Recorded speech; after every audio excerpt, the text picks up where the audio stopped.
Hello, everyone. I am just so excited about this conversation we're having today. I'm Christine Koh, and I'm joined by Jason Rogers and Lincoln Mondi, and I will let you guys introduce yourself, being the awesome people that you are. Jason, Our do you want to go wonderful first? guest first. Yes. Thank you. Well, first of all, thanks so much for having me.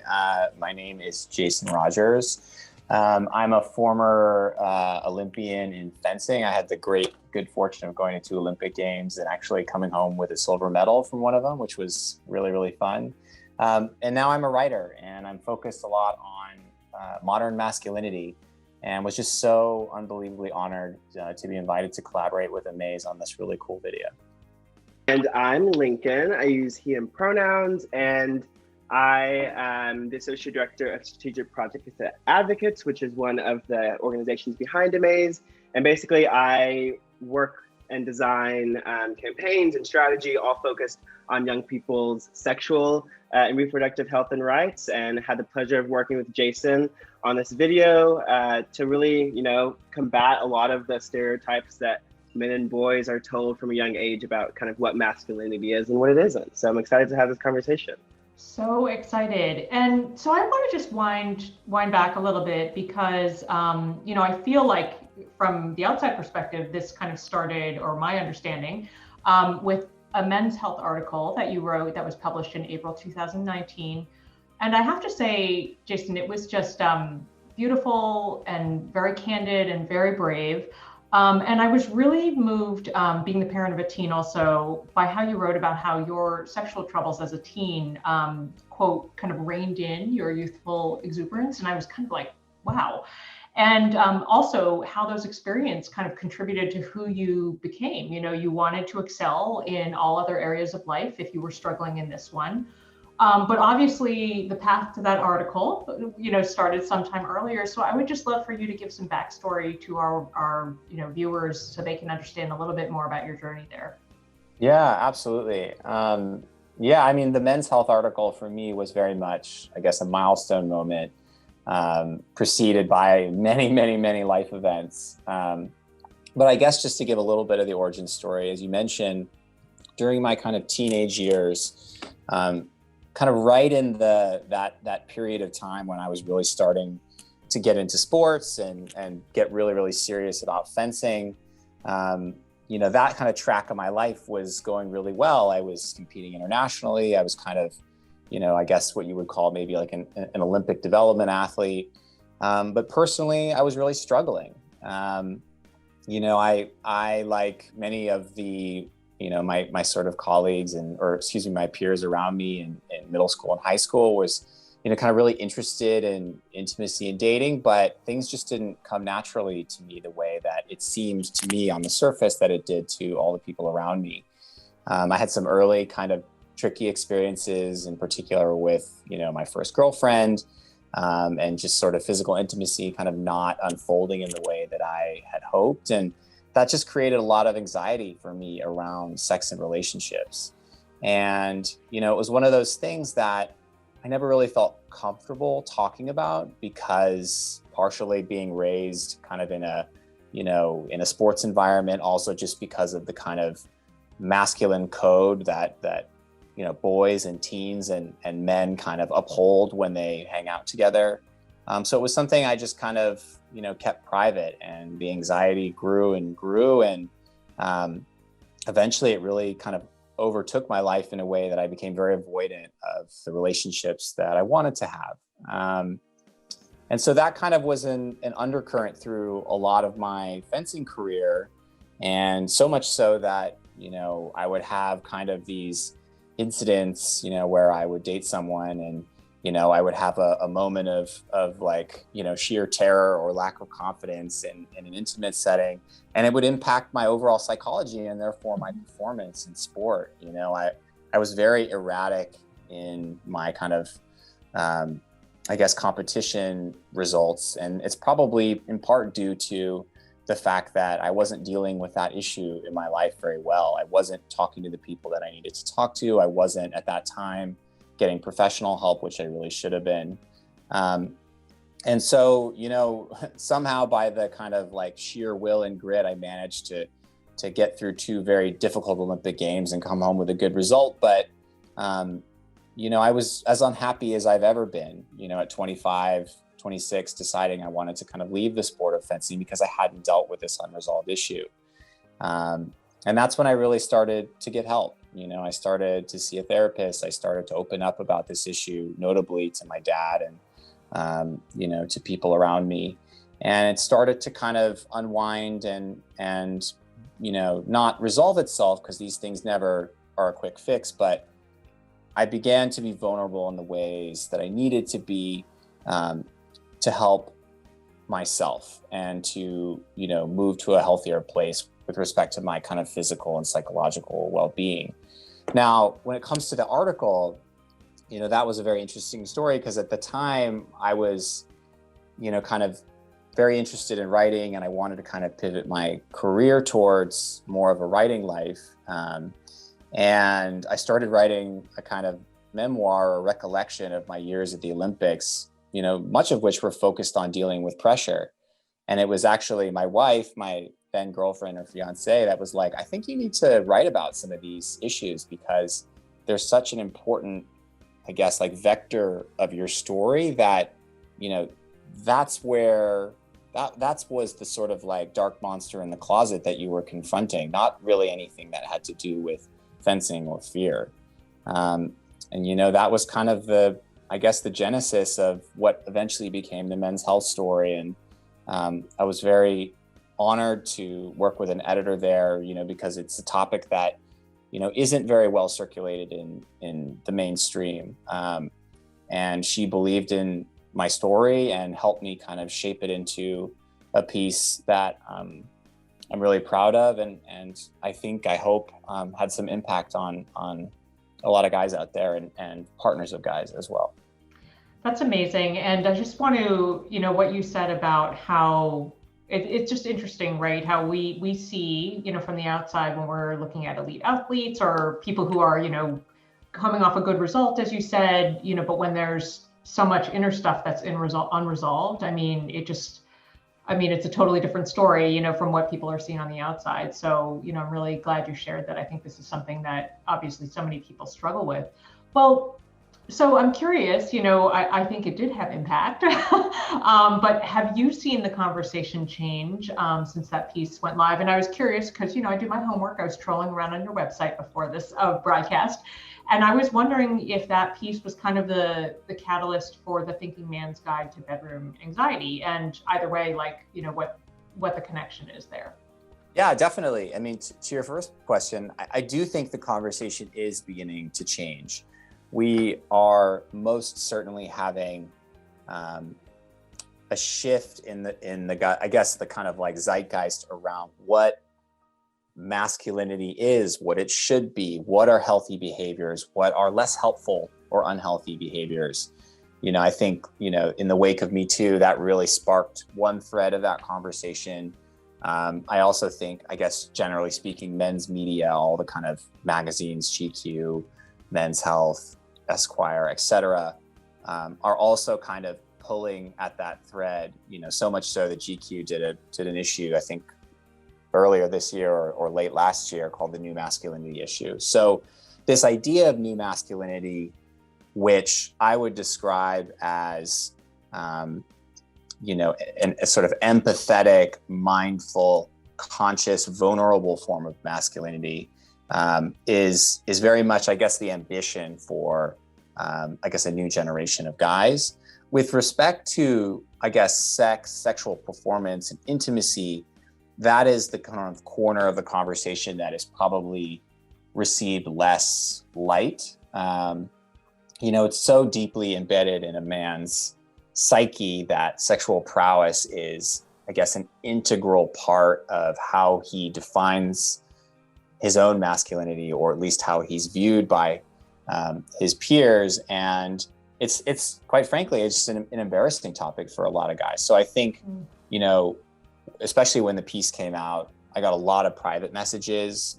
When I did an AMA on Reddit, I got a ton of anonymous messages. So there's a lot of people that want to talk about this. It's just still, kind of tricky. And many people feel like it's still taboo. So, you know, I created that guide as an outgrowth of a lot of the questions that I was getting, you know, and it was a combination of trying to answer these queries that were coming in by the dozen, combined with putting together something that, you know, I would have wanted to read as a teenager or as a young man struggling with this kind of anxiety.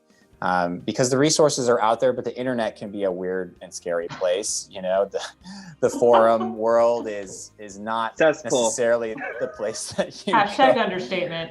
Exactly. I put it quite delicately, but it's not necessarily the place you can go for concrete answers. And so I worked with a number of, you know, mental health professionals that have worked with a lot of clients in this arena to make sure that I could not only kind of tell things from my experience, but I also, I guess, got the therapeutic and science aspect of this right. And so it's just something that I put out there, offer to people, you know, for free. And, you know, if anyone wants it, please email me, you know, jason@jasonrogers.co. And I'm happy to send it along. It's just something that I think and hope is helpful to others. And I hope will, I guess, continue to kind of spark this conversation of what I consider to be a very important topic. That's fabulous. And we will link that page, resource, and everything else, you know, in the comments. And let me just say, thank goodness for therapy and thank goodness for science. Retweet both of them. Retweet for sure. Seriously. Okay. Well, so Lincoln, you know, it occurs to me, like, as you know, I usually see AMAZE, you know, finished products. Like, I'm not really in on the sort of like the details. So I would love to hear about the wonderful video that is about challenging male gender stereotypes. Jason is the voice and the talent and a character. It's so exciting. So tell me about the backstory. Did you actually meet in person to collaborate, and like, how did it all come together? So we knew that we needed something that spoke to boys, that wasn't starting from the defense, like from the defense, and really talked about the possibilities of masculinity. Because especially what we're seeing, and like what just from my own experience with masculinity, is just, you know, going away from what it is and what it isn't, and then much more to the possibilities and how it is fluid, and how, you know, masculinity is not for me what masculinity is for my boyfriend Mirio. And that's something that we don't really have space or give space to boys to talk about in school or sex ed in general. It was really exciting when I saw Jason's mental health article, because I was like, this is what we needed, right? We needed someone where young boys could look up to, for them to say, you know, masculinity isn't this one-stop shop, and here is everything you have to meet this narrow definition. I did have to Google on guard to make sure I, you know, spelled it correctly. That was actually an edit. That was, I think, an edit that Jason had to be like, oh, it's actually spelled this way. Oh, good. So, okay, good. Right. Yeah. So I think, just to go back further too. So then I think we reached out to Jason. We connected. We were filming a PSA, the AMAZE PSA that you saw, Christine, that's like Have the Talks. So we were filming that, and I was like, why not just meet up with Jason? And that was just a time for us to chat about kind of his work in masculinity and kind of what he was approaching, how was he approaching it. And so we connected, and we just, I think, tossed around a couple of ideas. And then of course, we brought in the experts, our AMAZE animation team, Erica Pigeon Wright, who produced this. And that's when Jason connected to the creative process, and like, it was the end from there. How was that for you, Jason? Like, I mean, I was going to say, I assume this is the first time you've become an animated character, but I could be totally wrong about that. So what was the process like for you?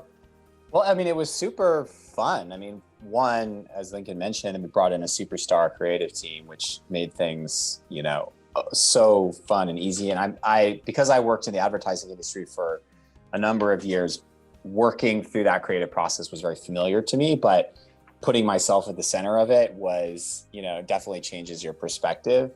And I think that the challenge that we were facing was like, how do we strike the right balance between the personal issues that I have experienced and can speak on from a first person perspective with, you know, the age group that we are focused on, which is, you know, arguably at this sort of like tween age that may not be quite there.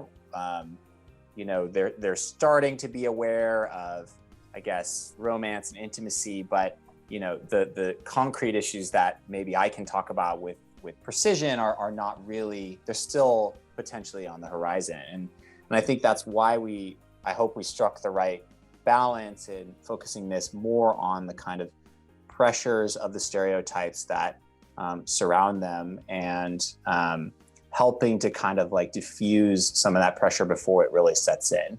I will say, I'm not winning any awards for voice acting, but I thought you were great. Don't be We humble. all don't like our own voices. Well, thank you. But the team was great in kind of like directing that process. And yeah, I felt very involved. And, it's funny too, because the camp setting, is one that I've experienced, dozens of times in my own life. I used to, every summer and actually every Christmas, I would go to fencing camps, sometimes in the United States, sometimes in faraway places. So while Camp on Guard is an imaginary place, it's absolutely a familiar and one that is, I guess, near and dear to my heart. That's very, very cool. Well, so, you had mentioned earlier, Jason, sort of how we've been circling around these topics. And I think you mentioned Me Too earlier. And I know from my work in the parenting space that, parents are legit concerned about how to raise sons, like seriously concerned. And so I would love, and also at AMAZE, we actually hear from parents all the time. They ask us, they're like, tell us exactly what to say. How do we say it? And we're like, what do we do? So I would love, both Jason and Lincoln, whether you're pulling from the video or elsewhere, what would be, a key simple recommendation or two about how to convey and address negative male gender stereotypes at home? Just like, and at AMAZE, Jason, just so you know, we're always really trying to emphasize with parents how like, it's never going to be one talk. It's going to be like a whole bunch of little ones just like sprinkled through. So like not in the high pressure way, but just like simple things that, ways that you can talk to kids about this and, so we can just raise better humans. Yeah. Lincoln, do you want to go first? You want me to take it? For sure. I will just say, I think for us, it's really about something like mirroring, really. So usually when we talk to parents, a lot of this can be, again, like you said, Christine, very pressurized, but I think starting with your own gender stereotypes, how you express them, how you present them, the gender roles in your own house, and kind of what your kids see in terms of, are they seeing one parent always doing the household labor versus the other parent never doing the household labor, and like think about what kind of messages that sends them as they grow up. So I would just say, try to mirror. So like have like a little audit, like think about your family, think about maybe what are some of the ways that you can help mirror positive gender role stereotypes, or help mirror the expansiveness of all of us and not have this one rigid binary definition. That's great. What about you, Jason? Yeah. Well, and I would say, and this is, I guess dead plain simple, but, have the conversation. I think, and the only reason I say that is that, a lot of times the analysis paralysis of not knowing how to approach these topics kind of sets in, and then things just kind of are left unsaid. And that's where, young boys or young kids that identify as boys are absorbing a lot of stuff through osmosis, through their peers, who are just kind of often repeating bad information. So having any conversation that's well-intentioned, I think is a great start. But I think more concretely, it's, I love the idea of mirroring, that Lincoln brought up, but I also think it's like introducing a counter narrative to the prevailing one in culture. And I think there's, now more than ever, there's a lot of, resources. AMAZE is a great example. There's a multimedia artist that I love named Sam Leighton Dorr that created an illustrated book called How to Be a Big Strong Man. And it's just, it just sort of blasts out of the water a lot of these kind of like rigid stereotypes in a very kind of witty, fun way. And, finding age appropriate things like that to just kind of sneak into their rucksack and just, and help, put different influence points in their brain than the ones that they're kind of just fed by the people around them. Yeah, that's great. And I would just tag on, even though I wasn't asking myself, that it's just so important to talk early with kids about all this stuff, and that it's actually easier when they're young, because they're just like, the conversations are quite simple. This has been amazing. I'm curious, like, if there's anything major that you wanted to bring up regarding this conversation thread, either of you. And also, Jason, I'm curious, like, what's next? Like, if there's something related to this topic that you're working on.